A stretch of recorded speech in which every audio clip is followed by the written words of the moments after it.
പെന്തക്കോസ്ത തിരുനാൾ. പഴയ നിയമത്തിൽ ഇസ്രായേൽ ജനങ്ങൾ ധാരാളം തിരുനാളുകൾ ആഘോഷിച്ചു പോന്നിരുന്നതായി നമുക്ക് കാണാൻ സാധിക്കും.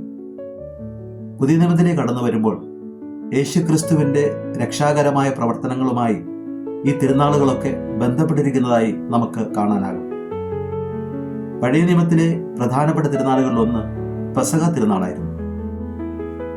ഫറവോന്റെ അടിമത്വത്തിൽ അവർ അനുഭവിച്ച യാതനകളെ മോസസിന്റെ നേതൃത്വത്തിൽ അനുഗ്രഹത്തിൻ്റെ കടന്നുപോക്കലാക്കി മാറ്റുന്ന പുണ്യദിനങ്ങളുടെ ഓർമ്മയായിരുന്നു അത്. അടിമത്വത്തിൽ നിന്ന് മോചനത്തിലേക്ക് ദൈവം നൽകിയ വാഗ്ദത്ത ഭൂമിയിലേക്കുള്ള കടന്നുപോക്കലായിരുന്നു അത്. ഇസ്രായേൽക്കാരെ സംബന്ധിച്ചിടത്തോളം ഈ പെസഹ തിരുനാൾ ആഘോഷിക്കുന്ന ദിവസം കുഞ്ഞാടിനെ ബലിയർപ്പിക്കുക പതിവായിരുന്നു. ഇപ്രകാരം ബലിയർപ്പിക്കപ്പെട്ട കുഞ്ഞാടായിട്ടാണ് യേശുക്രിസ്തുവിനെ ചിത്രീകരിച്ചിരിക്കുന്നത്. ലോകപാപങ്ങൾ ഏറ്റെടുത്തുകൊണ്ട് ലോകരക്ഷയ്ക്കായി തന്നെ ബലിയായി അർപ്പിക്കുന്ന ദൈവോത്തമ യേശുക്രിസ്തുവിനെ നാം കാണുകയാണ്.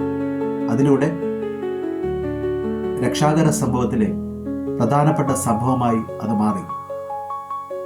രണ്ടാമതായി ഇസ്രായേൽക്കാർ ആഘോഷിച്ചതായി നാം കാണുന്ന തിരുനാൾ ആദ്യ ഫലങ്ങളുടെ തിരുനാളാണ്. അവർ പാലും തേനും എടുക്കുന്ന പുണ്യഭൂമി സ്വന്തമാക്കി കാർഷിക വൃത്തി ആരംഭിച്ചു കഴിഞ്ഞപ്പോൾ മണ്ണിൽ നിന്ന് പൊന്നു വിളയിക്കുന്നതിനിടയായി. ഇപ്രകാരം മണ്ണിൽ നിന്ന് കൃഷി ചെയ്ത് അവർ ഉണ്ടാക്കിയ ആദ്യ ഫലങ്ങളെ ദൈവത്തിന് സമർപ്പിച്ചുകൊണ്ട് ദൈവത്തെ മഹത്വപ്പെടുത്തിയ പുണ്യദിനമായിരുന്നു അവരെ സംബന്ധിച്ചിടത്തോളം ആദ്യ ഫലങ്ങളുടെ തിരുനാൾ. ആദ്യ ഫലങ്ങളുടെ തിരുനാളുകളുടെ തുടർച്ചയായി അവർ ആഘോഷിച്ചിരുന്നത് പെന്തക്കോസ്ത തിരുനാളാണ്. ആദ്യ ഫലങ്ങളുടെ തിരുനാളിൽ പ്രധാനമായിട്ടും ഉത്ഥാനത്തിൻ്റെ മഹത്വം അടങ്ങിയിരിക്കുന്നു. ഉത്ഥാനം ആദ്യ ഫലങ്ങളുടെ തിരുനാളുമായി ബന്ധപ്പെട്ടിരിക്കുന്നത് ഉത്ഥാനം ഒരു പുതിയ കൊയ്ത്തിൻ്റെ അവസരമായി മാറുകയായിരുന്നു. പാപത്തിൽ നിന്ന് പുണ്യത്തിലേക്ക് കൊയ്തെടുക്കുന്ന ലോകരക്ഷകനായ യേശുക്രിസ്തുവിൻ്റെ കൊയ്ത്തിൻ്റെ മഹോത്സവം. ആ തിരുനാളുകൾ അതിൻ്റെ സമാപ്തിയിലെത്തുന്നത് 7 ആഴ്ചകൾക്ക് ശേഷമാണ്. 50-ാം ദിവസം അവർ ആഘോഷിക്കുന്ന പെന്തക്കോസ്ത തിരുനാൾ അവരെ സംബന്ധിച്ചിടത്തോളം ആഴ്ചകളുടെ തിരുനാളായിരുന്നു. ഈ തിരുനാൾ ദിവസം അവർ പ്രത്യേകമായി ദൈവം അവർക്ക് നൽകിയ കൽപ്പനകളെ അനുസ്മരിച്ചിരുന്നു. അവരെ സംബന്ധിച്ചിടത്തോളം തോറ നിയമഗ്രന്ഥം പ്രധാനപ്പെട്ടതായിരുന്നു. ഇസ്രായേൽക്കാരുടെ ധാർമ്മികമായ ജീവിതത്തിൻ്റെ അടിസ്ഥാനം ഈ നിയമഗ്രന്ഥങ്ങളായിരുന്നു. അവരെ അവരാക്കി നിലനിർത്തിയിരുന്ന അവരുടെ ഐഡന്റിറ്റിയുടെ ഭാഗമായിട്ട് ഈ തോറായെ നമുക്ക് മനസ്സിലാക്കാൻ കഴിയും. അതോടൊപ്പം തന്നെ അവരെ സംബന്ധിച്ചിടത്തോളം അവർക്ക് ദൈവം നൽകിയ മോചനത്തിൻ്റെ അടയാളമായിരുന്നു തോറ. തങ്ങൾ ഒരിക്കൽ അടിമകളായിരുന്നതുകൊണ്ട് ഇനി ആരെയും അടിമകളാക്കരുത് എന്നുള്ള ഓർമ്മപ്പെടുത്തൽ ഇതുവഴി അവർക്ക് ലഭിക്കുമായിരുന്നു.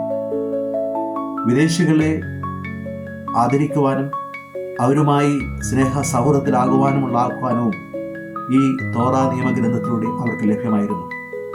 അങ്ങനെ ഇസ്രായേൽക്കാരെ സംബന്ധിച്ചിടത്തോളം ദൈവം നൽകിയ ഈ നിയമഗ്രന്ഥത്തിൻ്റെ അനുസ്മരണ ദിവസമായിരുന്നു അവരെ സംബന്ധിച്ചിടത്തോളം പെന്തക്കോസ്ത തിരുനാൾ.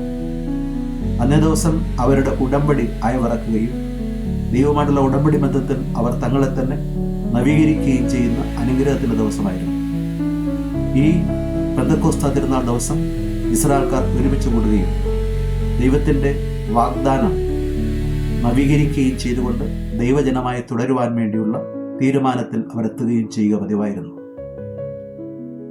ഈ തിരുനാളുകളൊക്കെ പുതിയ നിയമവുമായി ബന്ധപ്പെടുത്തി പറയുമ്പോൾ പുതിയ നിയമത്തിലെ പെന്തക്കോസ്ത തിരുനാളുമായി അവ ബന്ധപ്പെട്ടിരിക്കുന്നതായിട്ട് നമുക്ക് കാണാൻ കഴിയും. പുതിയ നിയമത്തിലെ പെന്തക്കോസ്ത ദിവസം പരിശുദ്ധാത്മാവാണ് ഇറങ്ങി വരുന്നത്. പഴയ നിയമത്തിലെ പെന്തക്കോസ്തയിൽ നിയമം ലഭ്യമായി എങ്കിലും പുതിയ നിയമത്തിലെ പെന്തക്കോസ്തയിൽ അവർക്ക് ലഭ്യമാകുന്നത് പരിശുദ്ധാത്മാവിനെയാണ്. സഹ്യോൻ മാളികയിൽ ധ്യാനിച്ചിരുന്ന പരിശുദ്ധ കന്യകാമാതാവിൻ്റെ മേലും അപ്പോസ്തലന്മാരുടെ മേലും ഈ പരിശുദ്ധാത്മാവിൻ്റെ പ്രവർത്തനം ശക്തമാകുകയും അവരുടെ പ്രവർത്തനത്താൽ നാട്ടുകാർ മുഴുവൻ ഈ ആത്മാവിനെ സ്വീകരിക്കുന്നതിനിടയാകുകയും ചെയ്തതായി നാം കാണുന്നു. പരിശുദ്ധാത്മാവിനെ സ്വീകരിച്ചുകൊണ്ട് പരിശുദ്ധാത്മാവിൻ്റെ കൊയ്ത്തുകാലമായി ഈ തിരുനാൾ ദിവസം സമാപ്തമാകുകയാണ്.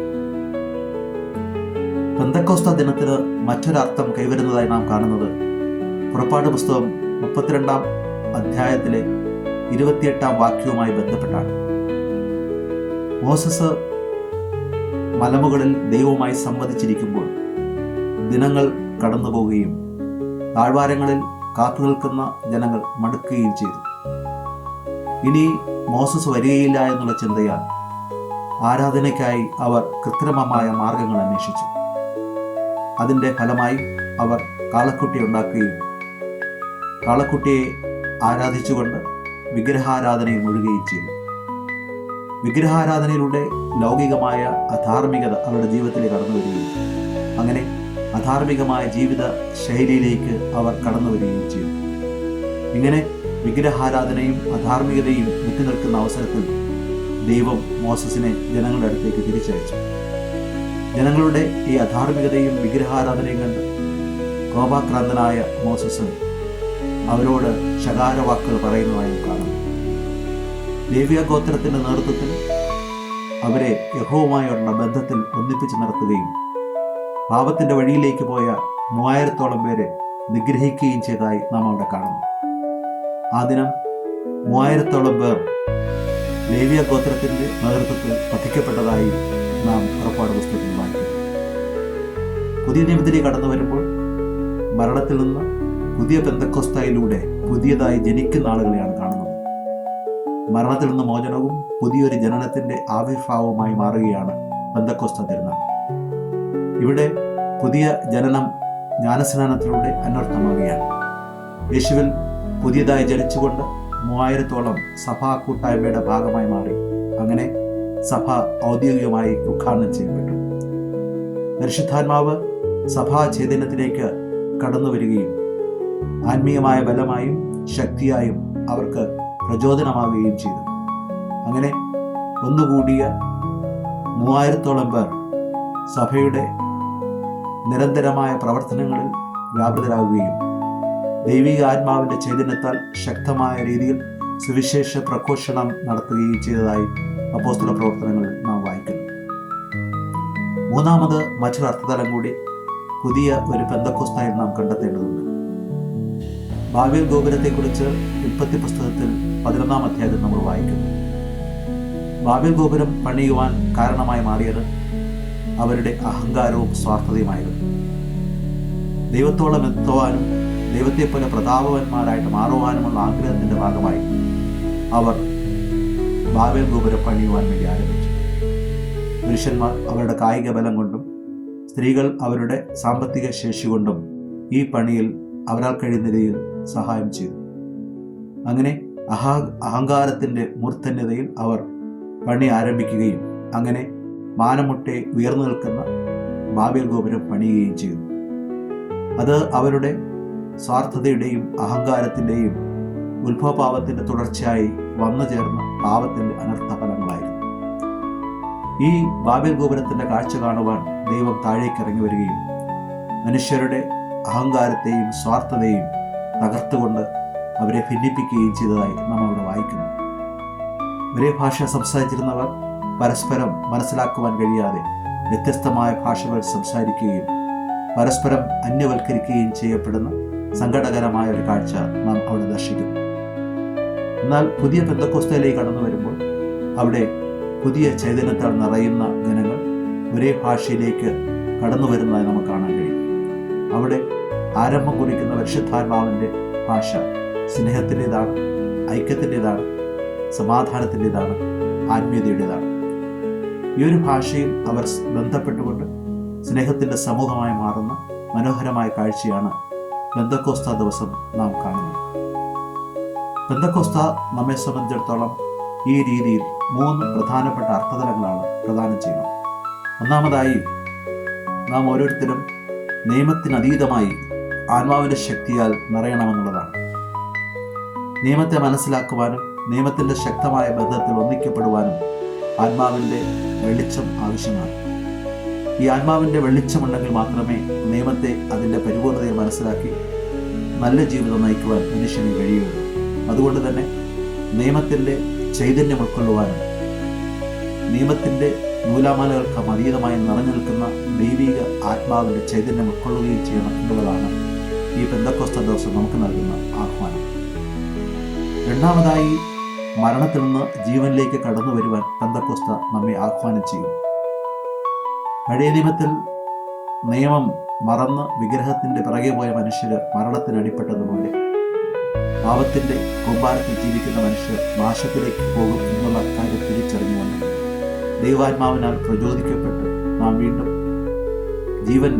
പുതിയ ജീവന്റെ ശക്തമായ അനുഭൂതികളുള്ളവരായി മാറണമെന്നുള്ള ആഹ്വാനമാണ് പരിശുദ്ധാത്മാവ് നൽകുന്നത്. അങ്ങനെ പുതിയൊരു ജീവനിലേക്ക് ഉണർന്നെണീക്കുവാനും പുതിയ ചൈതന്യമുള്ളവരായിട്ട് മാറുവാനും ഈ തിരുനാൾ ആഹ്വാനം ചെയ്യും. മൂന്നാമത്, പരിശുദ്ധാത്മാവ് നൽകുന്ന ഭാഷ സ്നേഹത്തിൻ്റെ ഭാഷയാണെന്നും അത് ഒരുമയുടെയും ഐക്യത്തിൻ്റെയും ഭാഷയായി മാറിക്കൊണ്ട് എല്ലാ മനുഷ്യരെയും ഈ സ്നേഹ സൗഹൃദ ഭാഷയിലേക്ക് ആഹ്വാനം ചെയ്യുവാനുള്ളൊരു ശക്തമായ പ്രചോദനമായി മാറുകയും ചെയ്യുകയാണ്. ഒന്നാമത്തെ വായനയിൽ നാം അപ്പോസ്തല പ്രവർത്തനങ്ങൾ വായിച്ചു കേൾക്കുന്നത് പരിശുദ്ധാത്മാവിൻ്റെ ആഗമനത്തെ സംബന്ധിച്ചുള്ള കാര്യമാണ്. പരിശുദ്ധാത്മാവ് ആഗമനം ചെയ്യുമ്പോൾ പ്രധാനമായിട്ടും 3 കാര്യങ്ങൾ അവിടെ സംഭവിക്കുന്നതായി നമുക്ക് കാണാൻ കഴിയും. ഒന്നാമതായി, ശക്തമായ കാറ്റിൻ്റെ ചലനം. കാറ്റിൻ്റെ ചലനം എപ്പോഴും പരിശുദ്ധാത്മാവിൻ്റെ പ്രവർത്തനവുമായി ബന്ധപ്പെട്ട് പോകുന്നതാണ്. കാറ്റിൻ്റെ ചലനം എപ്പോഴും മുന്നോട്ട് പോകുവാൻ, ചലിപ്പിക്കുവാൻ തന്നെ പ്രചോദിക്കുന്നു. കെട്ടിക്കിടക്കുന്ന അവസ്ഥയിൽ നിന്നും മുന്നോട്ടുള്ള പ്രയാണത്തിന് ചലനം ആവശ്യമാണ്. ക്രൈസ്തവ വിശ്വാസത്തിൻ്റെ ചൈതന്യത്താൽ ചലനാത്മതയുള്ളതാക്കി മാറ്റുന്നത് പരിശുദ്ധാത്മാവാണ്. പരിശുദ്ധാത്മാവിനാൽ നിറഞ്ഞു കഴിയുമ്പോൾ നമുക്ക് കൂടുതൽ ചൈതന്യത്തോടെ ചലിക്കുവാനും മറ്റുള്ളവരെ ചലിപ്പിക്കുവാനും അങ്ങനെ സമ്പൂർണമായ പരിവർത്തനത്തിലേക്ക് നയിക്കപ്പെടുന്നതിന് കാരണമായിട്ട് മാറും. ആകയാൽ പരിശുദ്ധാത്മാവിനെ സ്വീകരിക്കുന്ന അവസരത്തിൽ നമുക്കുണ്ടാകേണ്ടത് നിരന്തരമുള്ള ചലനമാണ്. നിരന്തരം ചലിച്ചുകൊണ്ട് മറ്റുള്ളവരെ ചലിപ്പിക്കുവാനും അങ്ങനെ ശക്തമായ മാറ്റത്തിൻ്റെ പ്രതിധ്വനികളായിട്ട് മാറുവാനുമുള്ള ആഹ്വാനമാണ് ഈ തിരുനാൾ നൽകുന്നത്. രണ്ടാമത് നമ്മൾ കാണുന്ന മനോഹരമായ പ്രതീകം അഗ്നിയുമായി ബന്ധപ്പെട്ടതാണ്. അഗ്നി വിശുദ്ധീകരിക്കുന്നതിൻ്റെ അടയാളമാണ്, ദൈവസാന്നിധ്യത്തിൻ്റെയും പ്രതീകമാണ്. ഈ നാവുകളുടെ രൂപത്തിൽ അപ്പോസ്തലന്മാരിൽ ഇറങ്ങി വന്ന ഈ പരിശുദ്ധാത്മാവ് അഗ്നി പോലെ ശോധന ചെയ്തുകൊണ്ട് നമ്മെ നിരന്തരം പുണ്യത്തിൻ്റെ പാവന മാർഗത്തിൽ നയിക്കുന്നു എന്ന് നാം മനസ്സിലാക്കേണ്ടതാണ്. പരിശുദ്ധാത്മാവിൻ്റെ ചൈതന്യം ജ്വലിച്ച് ചലിപ്പിക്കുന്ന ഒന്നായിട്ട് മാറുമ്പോൾ അത് ജ്വലനമായി മാറുന്നു. ജ്വലനമായി മാറുമ്പോൾ തിന്മയെ കത്തിച്ചാമ്പലാക്കുവാനും നന്മയെ പുണർന്നുകൊണ്ട് അത് കൂടുതൽ പ്രകാശിതമാക്കുവാനും സഹായിക്കുന്നു എന്നുള്ളതാണ് അതിൻ്റെ പ്രത്യേകത. ആകയാൽ പരിശുദ്ധാത്മാവാകുന്ന ഈ നാവുകളെ സ്വീകരിച്ചുകൊണ്ട് ജ്വലിക്കുന്ന ക്രൈസ്തവ മക്കളായിട്ട് മാറുവാനുള്ള ആഹ്വാനമായി ഈ പെന്തക്കോസ്ത തിരുനാളിൽ നമുക്ക് പരിശുദ്ധാത്മാവിനെ സ്വീകരിക്കും. മൂന്നാമതായി അവിടെ നാം കാണുന്നത് വിവിധ ഭാഷകൾ സംസാരിക്കുന്ന ഒരു അർത്ഥതലത്തിലേക്കാണ്. ഓരോരുത്തരും അവരുടേതായ ഭാഷയിലൂടെ അപ്പോസ്തലന്മാർ പ്രസംഗിച്ചത് മനസ്സിലാക്കുകയാണ്. ഭാഷാവരം ആദിമ സമൂഹത്തിൻ്റെ പ്രത്യേകതയായിരുന്നു. ഈ ഭാഷാവരം അവർക്ക് കൈവരുന്നത് പരിശുദ്ധാത്മാവിൻ്റെ പ്രവർത്തനത്തിലാണ്. പരിശുദ്ധാത്മാവിൻ്റെ ഭാഷ എന്നത് നമ്മെ സംബന്ധിച്ചിടത്തോളം ദൈവികമായ സ്വർഗീയ ഭാഷയാണ്. അത് സ്നേഹത്തിൻ്റെതാകാം, സമാധാനത്തിൻ്റെതാകാം, ആശ്വാസത്തിൻ്റെതാകാം, വിശുദ്ധിയുടേതാകാം, നന്മയുടേതാകാം. ഈ ഭാഷ സംസാരിച്ചുകൊണ്ട് ഈ ഭാഷയിൽ ഒന്നിക്കപ്പെടുന്നവരായിട്ട് മാറുക എന്നുള്ളതാണ് നമ്മുടെ ധർമ്മമായി കാണേണ്ടത്. പരിശുദ്ധാത്മാവിനാൽ നിറഞ്ഞവരായി കഴിയുമ്പോൾ പൗലോസ്ലീഹ കൊരിന്ത്യർക്ക് എഴുതിക്കൊണ്ട് 2ാമത്തെ വായനയിലൂടെ നമ്മെ ഓർമ്മപ്പെടുത്തുന്നത് യേശുക്രിസ്തുവിനെ നാഥനായും രക്ഷകനാകും നമുക്ക് അംഗീകരിക്കുവാൻ കഴിയും എന്നുള്ളതാണ്. യേശുക്രിസ്തുവിനെ നാഥനും രക്ഷകനുമായി അംഗീകരിച്ചുകൊണ്ട് പരിശുദ്ധാത്മാവിൻ്റെ ശക്തി കൈവരിക്കുവാനുള്ള ആഹ്വാനമാണ് ഈ തിരുനാൾ നൽകുന്നത്. സുവിശേഷത്തിലൂടെ യേശുനാഥൻ നമ്മെ ശക്തിപ്പെടുത്തുകയാണ്.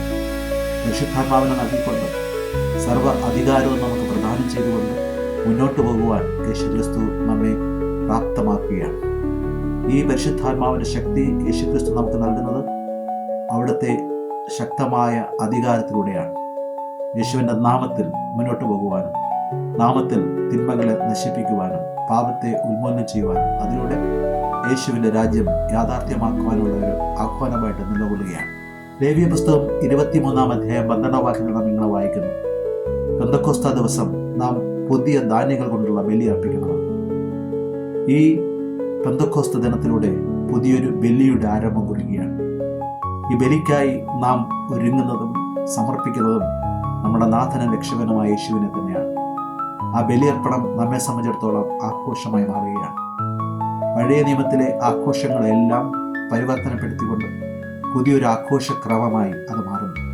അതുകൊണ്ട് തന്നെ പെന്തക്കോസ്ത എന്നത് ഒരു പുതിയ പരിവർത്തനത്തിലേക്ക് നയിക്കുന്ന ആഹ്വാനമായി നമ്മുടെയൊക്കെ മനസ്സിൽ നിലകൊള്ളേണ്ടതാണ്.